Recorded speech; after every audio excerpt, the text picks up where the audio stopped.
জীবনের এতটুকু পথ আসতে চলার পথে বহু কিছু হারিয়েছি। মানুষ চিনেছি, বাস্তবতা বুঝেছি, মানিয়ে নিতে শিখেছি, সবকিছু নিশ্চবে মেনে নিতে শিখেছি।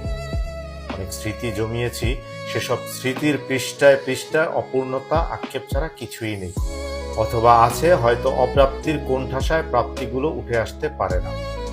আমার জীবনে কিছু মানুষ তো স্মৃতি হয়েই রয়ে গিয়েছে, কেউ বা এখনো আছে না থাকা জুড়ে।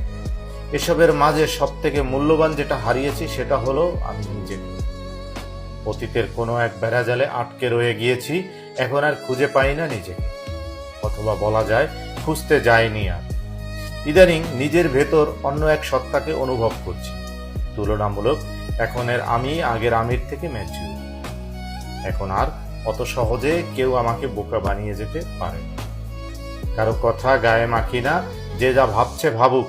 কারো ভুল ভাঙাতে যাই না, কারো প্রতি বিশ্বাসটাও আর আগের মতো আসে না, কারো থেকে কিছু পাওয়ার আশাও রাখি না।